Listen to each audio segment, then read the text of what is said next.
be sure to go to flipsidegaming.com and use promo code 6 for 10% off on orders over $10. It's a good deal and helps support the show. What is up, Planeswalkers? Theoric 6 back with some hipster hair radio. Only bringing you the best of the Magic the Gathering Arena. This fade actually looks a lot shorter than it is. It's not actually this short. I don't have my mustache wax on. Anyway, today we're playing Stuffed Dies because people wanted to see more Stuffed Dies. Also, I wanted to play more Stuffed Dies. I didn't add all that much from M20. You actually might be able to see that I added 2 cards. Well, technically 3. Because we have Temple of Silence. But I threw in 1 Corpse Knight and 1 Cavalier of Night. And then I added 2 Temple of Silence. I didn't really feel the need to add many things, because the point of this deck is just to cast creatures, don't care if they die, and win. Sometimes you won't, sometimes you will. That's, that's all that matters. Anyway, we have 400 Witness. This is a fantastic blocker early on against these super aggressive decks, and it leaves us with another body. The other body also has lifelink, which is helpful. 3 Tithe Takers. This card, very frustrating for flash decks to deal with. Also, it's a 2/1, which is nice, because we can actually trade up, sort of. And then, of course, it has Afterlife, so we get a good old-fashioned token out of it. 3 Priest Forgotten Gods, we want to sack some things. It's not a full, dedicated Aristocrats build. I do want to get that out of the way pretty early. This is a deck that isn't necessarily trying to get all of its creatures killed. It just doesn't care if they do. So being able to, we can actually kind of ramp with her as well, which is nice. Allows us to kind of get away with playing 23 lands. But otherwise, it's just a decent, good old-fashioned removal option, and works really nicely with the deck. Corpse Knight. We only have 1 Corpse Knight in here because while we do have plenty of cards that give us more creatures entering the battlefield after they die, or with Oketra or something like that, I wanted to maintain that things dying is what's important, less so things entering the battlefield from dying. So that's why Corpse Knight is only on a 1-of. And then we have 4 Cruel Celebrants, and this is the main card that we really look at. And Cruel Celebrant allows us to just make our opponent lose a ton of life, and it's fantastic. If you have multiple of these out in the field, your opponent is not going to want to block. They're also not going to really want to take attacks, but sometimes they have to. 3 Ministrant of Obligation. This card is fantastic because we actively like when this dies, because technically we get +1 on the toughness, and we get flying. It's pretty damn good. It's 3 mana 2/1. 3 Midnight Reaper is very important in this deck. We do have a decent number of tokens after the fact, but we are still going to need a bit of card draw in this deck. At a kind of a mid-range deck, we want to make sure that we can keep kind of card parity against our more controlling opponents, and Reaper helps us do that. 2 Mortifies. We do need some sort of removal, and I'm a really greedy person, and I didn't want to put much more removal in. 3 Seraph Scales, fantastic card. 4 mana, 4/3 Angel. She does all the stuff you want to see, and when she dies, you get good stuff out of it. Only 2 Teysas, and the reason we're only doing 2 is 1, she's legendary, and 2, she's gonna die a lot. The 4 toughness is nice, I will admit that. However, she is going to die a lot. That said, she makes it so all of our tokens have vigilance and lifelink, which is very helpful when a lot of these tokens have flying as well. So we're going to be able to gain a decent amount of life, and she doubles the die triggers. That includes Corpse Knight. So, if you have Corpse Knight, Cruel Celebrant, Teysa, right, and then your opponent wipes your board. That's 2, no, it's or another. So that's 3, yeah, each of them will trigger 3 times, for 1 for each, and then Teysa will double that. So you'll have a good old-fashioned 12 triggers, 3, 6, yeah. I have a good old-fashioned 12 triggers, and that's just 12 life differential from your opponent playing a board wipe when you only have 3 cards. Obviously, that's like super optimal, but still, like going turn 1, turn 2, turn 3, turn 4 is utterly ridiculous. It just leads to really stupid scenarios where your opponent just is kind of screwed either way.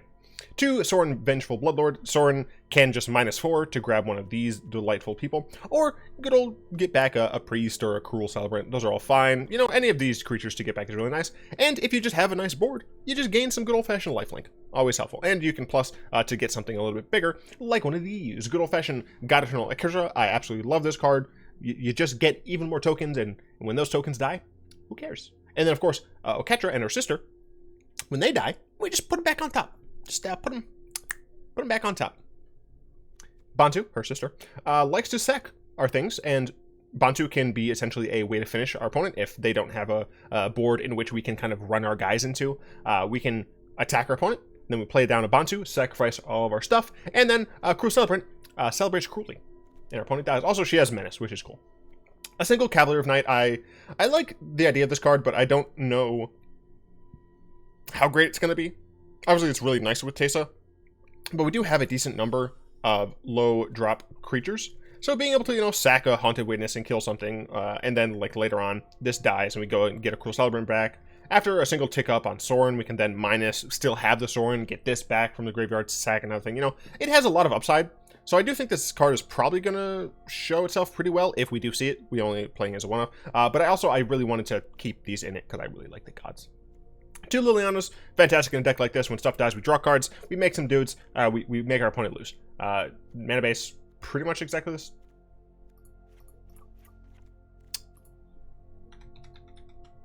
I have no idea why Isolated Chapel's not in here. Oh, right! I did this with only Ravnica cards. Really? Yeah, initially I did with this only Ravnica cards. Oh well. I haven't actually gotten a chance to play it because all day was cleaning, getting chores now that the car's finally fixed. I got my haircut. I actually can't see this direction, but it definitely looks a lot shorter. Yeah, it looks a lot shorter in the video. Also, I have a good old-fashioned banana Oreo milkshake. Our opponent is a guitar. And we have a turn 1, turn 2. Don't mind if I turn 1, turn 2. So, addressing yesterday's video, it is incredibly polarizing. It got way... Oh, yeah, baby. No, I'm gonna do this. And then next turn I'll do this. Sure, that's fine.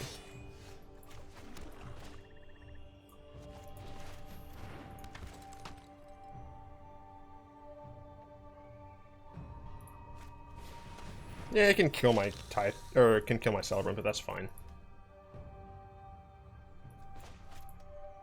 Oh, 2 more lands, I will just play a Bontu. But it would take one of his mana and his creature, so I'd be okay with that. If he attacks, I double block with the Hunted Witness every time. Another Crater Maker, sure. But I'm not going to give him a free attack. That's interesting.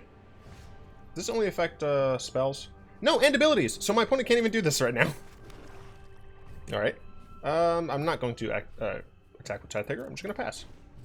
The opponent couldn't do it on the end of their turn, so... Sure. Oh, right. So, you know, the video was like, oh, how dare you, sir? I assume we're going against, like, actual goblins or something. Yeah, we're going against... Oh, my gosh. How dare you? Well, good thing I still have 3 creatures. I'd actually love a land here. Not a land. Not a land at all. Whatever. It's fine. Right. So, it has the worst like-dislike rate. Fuck off with the Chain Whirler. This is exactly why people hated Chain Whirler in the earlier days of the format, because you just couldn't play token decks. It's very unfortunate that our first game was against a Goblin deck that happened to run Runner Chain Whirler. Ugh.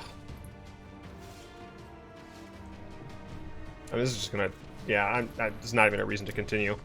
Wow, that sucks. Darn. Oh well, you know, shit happens. What was that? Oh, right. Worst, like, percentage, but I'm pretty sure had the fastest, journey to 100 of any of my recent videos. So, people who liked it really liked it. People who didn't really didn't. You usually don't get like-dislike engagement unless someone really does like or dislike something. So that just shows that some people absolutely loved it, while others were not fans. Yeah, this hand's not the best. But I do have Priest. Maybe I should be playing 61 cards. Oreo and banana. So good.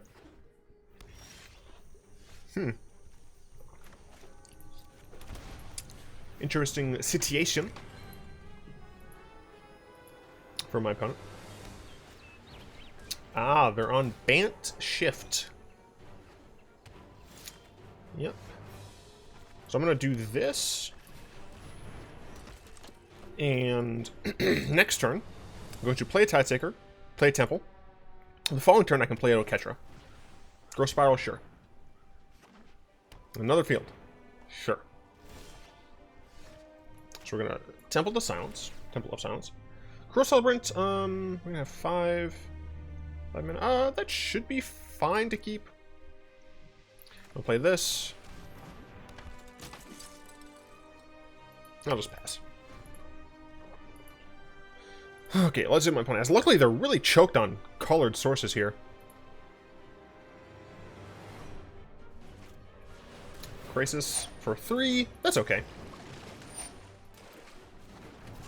We still get a forced sacrifice on there. And we get a good old-fashioned Oketra. 1, 2, 3, 4. Yeah. Target you. Submit 1. Boop, boop. Oh, it's just too loud for me. I was like, why is this so loud? Just my actual computer was too damn high. I sack the Grazer. Cool. Would have preferred land, but that's fine. Next turn, I can Hunt and Witness Cruel Celebrant. As long as my Oketra lives, then we should be in a pretty decent spot. Obviously, they could be playing Detention Woman.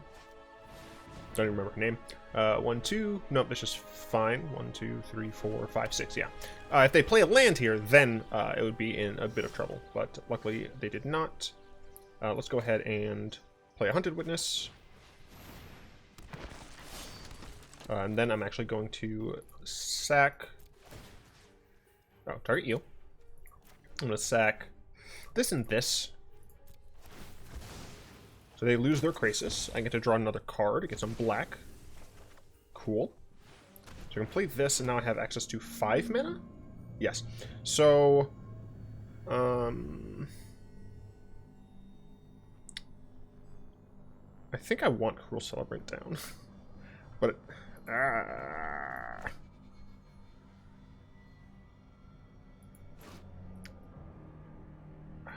I can also Bontu. Alright, I'm actually going to Bontu. I'm going to sack these 2. Could possibly sack a land, but I'm fine just sacking those. Cool. Then I attack. Put them down to a good old-fashioned 11. And we're sitting pretty... pretty. We're sitting relatively pretty here. Next turn I'll be on 5. I can play Teysa and Celebrant thanks to... No!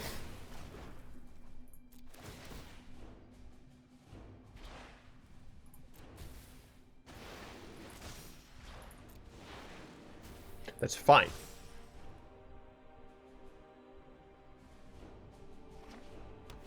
Oh no, you have 2 fieldy boys. And the growth spiral, so you get 2 more fieldy. Oh, you don't have 2 more fieldy boys. So here, I'm just going to play Oketra. Next turn I'll be on 6 mana, so I can play these, I guess. I think that's the safest.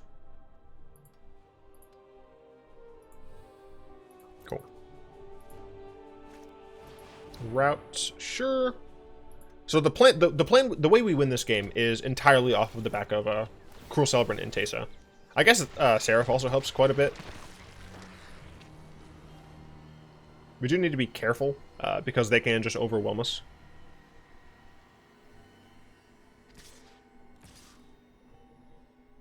I'll take 2.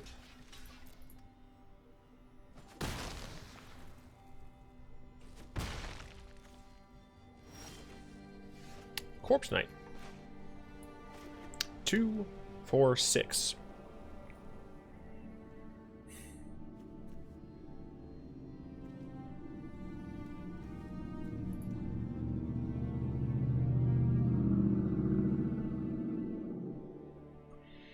I'm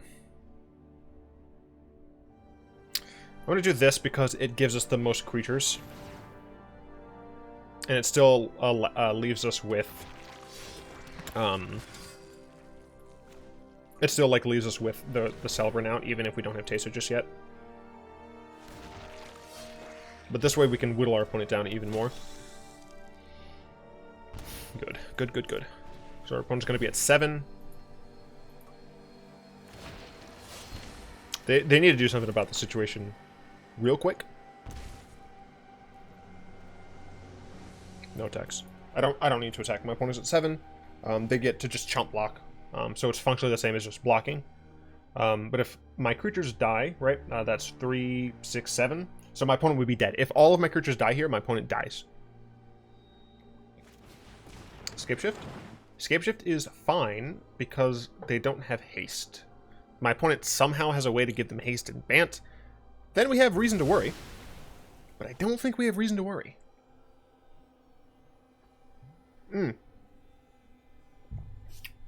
Fuck, that's smooth. It's with almond milk. Not because I'm some sort of hippie loser. It's just because that's what we have. We have almond milk.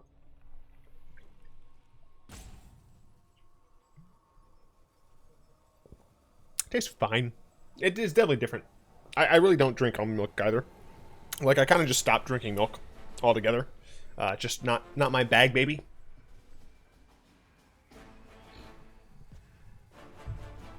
Alright, my opponent's taking a deep think.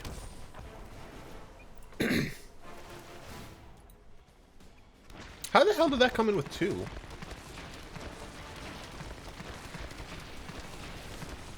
No, but for real, how did this come in with 2 charge counters?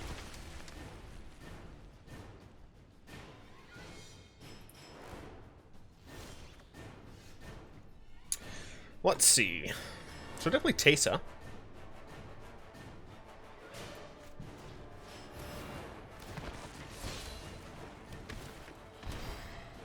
Then these all are free attacks.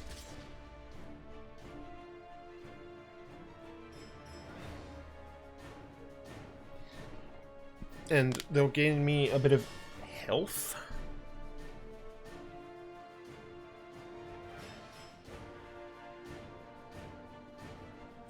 They have lifelink all the time or just on? Oh, hell yeah. So as long as Teysa lives, I should actually survive fine here. As long as Teysa lives. Teysa has to live, or else I am fucked. They cannot kill my zombies, because then they die. But they can chump. They'll be left with 26. That is 52. Yes, that's 52 damage. And as long as Teysa lives... I have to... No, stop it! Stop it! Fucking goddamn it. I believe I'm dead now. I know my responsibility. Here goes nothing. God damn it, I hate this deck.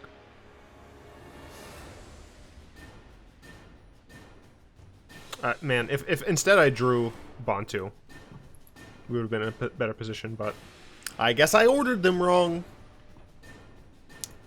Ugh.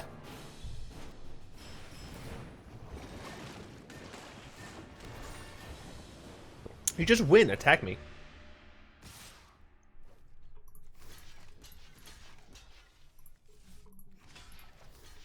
I haven't done the math, and I don't feel like doing the math. I'm just gonna block and see what happens.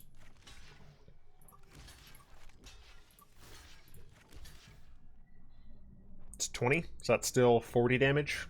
So yeah, pretty sure I'm just dead. Because that's 18, so that's still 36 damage.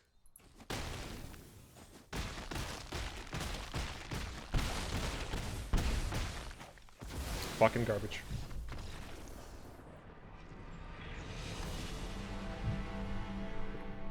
Why am I playing against this deck? In unranked? Anyway.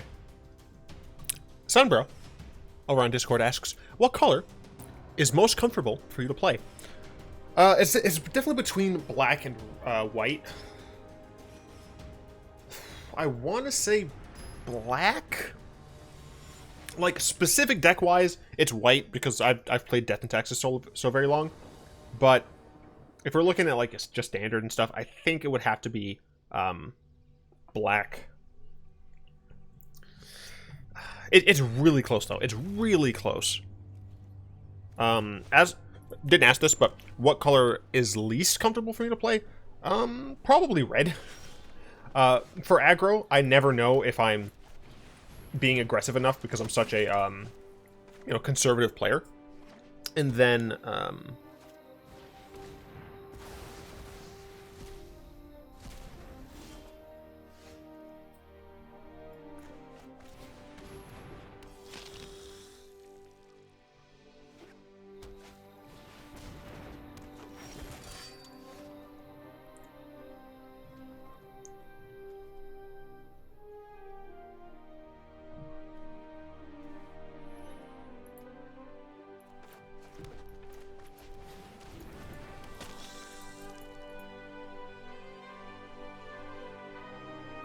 well, fuck you too.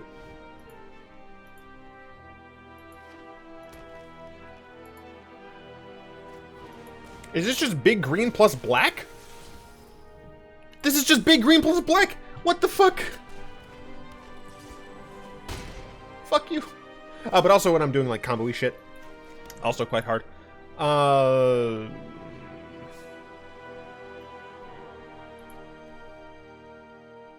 mean, I Sorin, then Sorin, like, dies immediately. So I guess I'd just rather do this. And then hope that I get another land. Oh, that doesn't matter, because they've fucking... Oh, I am gonna love tearing this place to the ground. Yep, so you plus on both of those, and then my God-Eternal Oketra doesn't even matter. We're just gonna go to the next one. Fuck me. How you... Why is this deck doing so poorly?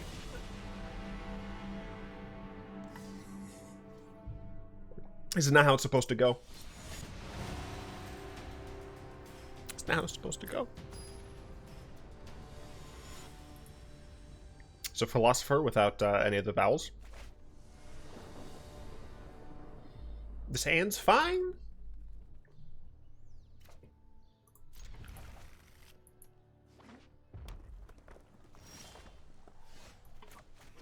Got slightly better. Because now we can pretty much guarantee the Seraph. And I'm probably going to end up playing Tithe Taker first. Oh, yeah, it's more mono red. Man, I can't wait till rotation happens. So I can have something else to... Oh, right, light up the stage. I was very confused.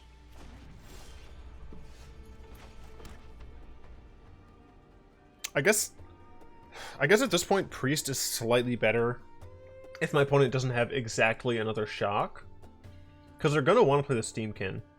And if I top deck a Hunted Witness, then I can at least play Tithe Taker, Hunted Witness, sack, and kill both of those. Just need them to have not another shock. Alright, cool. Didn't draw what I needed though, so there's that.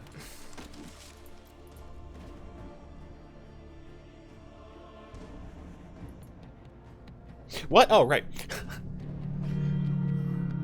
Banana Split asks, what is the best and worst mechanic in Magic in my opinion? Ooh, that's a good question. A Flashback is definitely one of the best designed in my opinion. Do I just play a Seraph here or do I play Ministrant? If I play Ministrant, I'm gonna get 2 more. Don't have another. I don't have a 3-drop thing. I'm gonna play Seraph. Yeah. And I am just gonna pass. Because I'm a coward. Flashback is a fantastic mechanic. Mana is a very interesting mechanic, for sure. I love Proliferate. I know it's probably an issue in some situations, but I love Proliferate. And a Lava Coil. Don't care all that much.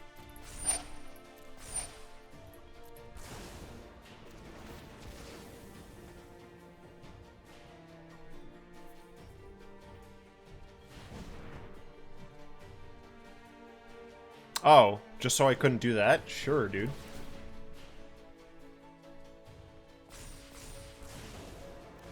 Can't wait to get this sick Cavalier of Night. I don't have another black source. Fuck.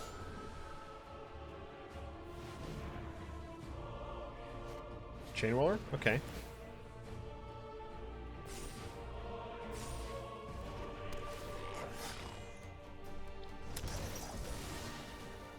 This is why we can't have nice things.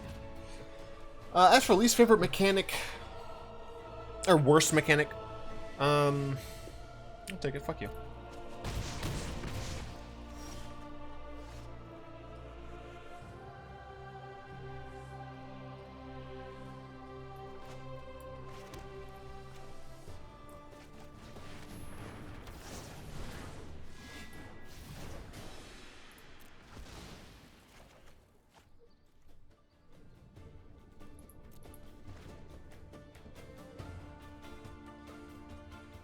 Just one of those days where we win nothing. Least favorite or worst mechanic in Magic. Whatever Runaway Steamkin is. Probably that. Essentially any mechanic that gives red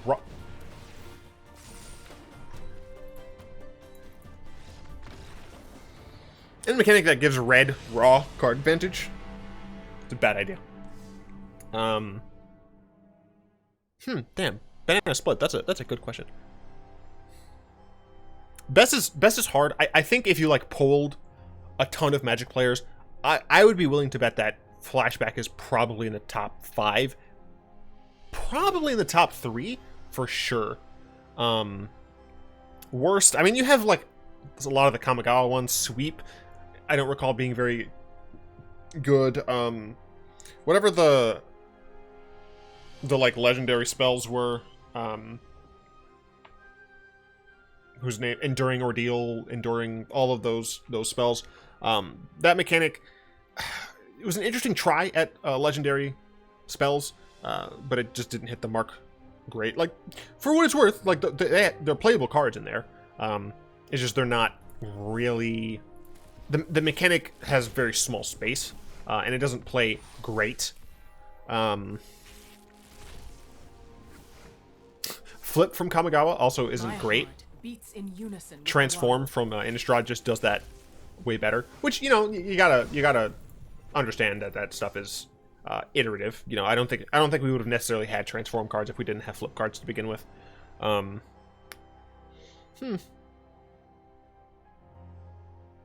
not sure. What might some people think overall? Oh, I know one that, well, it's a keyword, not a mechanic, but whatever. I think a lot of people who lived with Shroud will still say that Hexproof is a bad mechanic. And I agree with them in general. I think it's been handled really poorly overall. However, there's like a very obvious card that we have in Standard right now, and it's Chromium. When you have creatures have conditional Hexproof, a lot of the time, like, unfortunately Chromium is a little bit too weak, although he did see some play, like right after he came out. I know he was played in the top end of Esper Control, but when you have a conditional Hexproof, I think that it makes for a lot more interesting gameplay, because then you have, like, there's more choices involved, right? I really like my Magic to be heavily choice driven, like a bunch of different paths and branches and whatever. I prefer that, whereas you look at some, I mean, even freaking Annoying Green Man, what is your stupid name? Nullhide Ferox?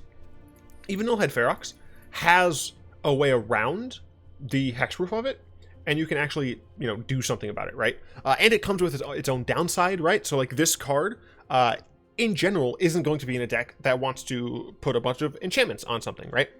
And that's because it says on the card you can't cast non-creature spells. But you can go ahead and anyone can pay the 2 and get rid of the hexproof if you're the opponent, and get rid of the, ow, my nails are long, I just scratched myself.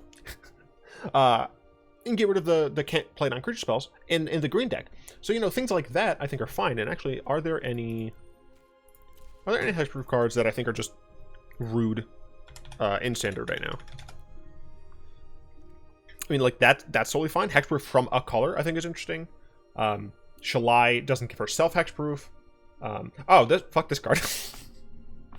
fuck Dive Down. I hate that damn card.